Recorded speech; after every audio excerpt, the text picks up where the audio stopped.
నిశ్శబ్దం. ఆ పల్లెటూరి తెల్లవారుజామున వినిపించేది కేవలం పక్షుల అరుపులు మాత్రమే కాదు. ఆ పేదరికం నిట్టూర్పులు కూడా. ఒకవైపు పచ్చని పొలాలు కనిపిస్తాయి కాని, ఆ పచ్చదనం వెనుక ఎన్ని ఏళ్ల చెమట ఉందో ఎవరికీ తెలియదు. అక్కడ ఒక చిన్న ఇల్లు. గోడలు పాతవి కావచ్చు. కాని, ఆ ఇంట్లో ఉండే మనుషుల ఆశలు మాత్రం ఆకాశమంతా. రోజూ కూలి పనికి వెళ్లే తండ్రి. ఇంటి పనుల మధ్య నలిగిపోయే తల్లి. వాళ్ళ నడుము వంగిపోయినా, వాళ్ళ చూపులు మాత్రం ఒక్కడి మీదనే ఉండేవి. వాళ్ళ కొడుకు. అతను చదివింది డిగ్రీనే కావచ్చు.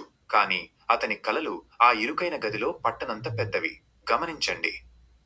అందరికీ రాత్రిపూట వెలుగు ఇచ్చే కరెంటు ఉంటుంది. కాని, అతనికి మాత్రం మొబైల్ టార్చ్ వెలుతురు మాత్రమే దిక్కు. ఆ చిన్న వెలుగులో పాత పుస్తకాల పేజీలు తిరగేస్తుంటే, అతని కళ్ళలో కనిపించేది నిరాశ కాదు, ఏదో సాధించాలనే ఒక మంట. చుట్టూ ఉన్న లోకం ఎలా ఉందో తెలుసా? టైంపాస్, రీల్స్, అర్థం లేని అరుపులు. అతని చేతిలోనూ ఫోన్ ఉంది. కాని, అది అతనికి ఒక వినోదం కాదు. ఒక ఆయుధం. లోకం నవ్వుతున్నా, వెక్కిరిస్తున్నా, వాడు మాత్రం నేర్చుకుంటూనే ఉన్నాడు. కాని లోకం ఊరుకుంటుందా? ఇంటర్వ్యూకి వెళ్ళినా ప్రతిసారీ రిజెక్షన్. ఇంటికి వచ్చిన ప్రతిసారీ చుట్టుపక్కల వాళ్ళ ఎగతాళి మాటలు. ఏరా, డిగ్రీ చదివి ఇంట్లోనే కూర్చున్నావా? ఉద్యోగం రావడం అంటే అంత ఈజీ అనుకున్నావా?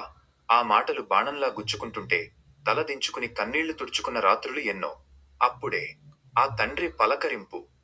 రేయ్, నువ్వు నిజాయితీగా కష్టపడుతున్నావు కదా, అది చాలు నాన్న. ఫలితం ఎప్పుడైనా రాని, నీ ప్రయత్నాన్ని మాత్రం ఆపకు. ఆ ఒక్క మాట. 100 ఇంటర్వ్యూలు ఫెయిల్ అయినా రాని ధైర్యం ఆ తండ్రి మాటలో దొరికింది. మళ్ళీ నిలబడ్డాడు. మళ్ళీ పోరాడాడు. చివరికి ఒకరోజు ఫోన్ మోగింది. ఆ రింగ్ టోన్ వినిపించిన క్షణం ప్రపంచం ఆగిపోయినట్టు అనిపించింది. అవతలి నుంచి వినిపించిన మాట, అభినందనలు. మీరు సెలెక్ట్ అయ్యారు.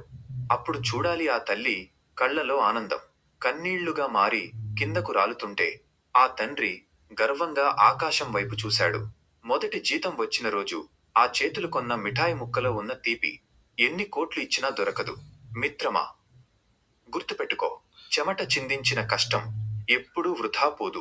మనసులో గట్టిగా నమ్మితే ఆ నమ్మకం నిన్ను ఎప్పుడూ ఓడించదు. ఎందుకంటే నమ్మకమే అసలైన బలం.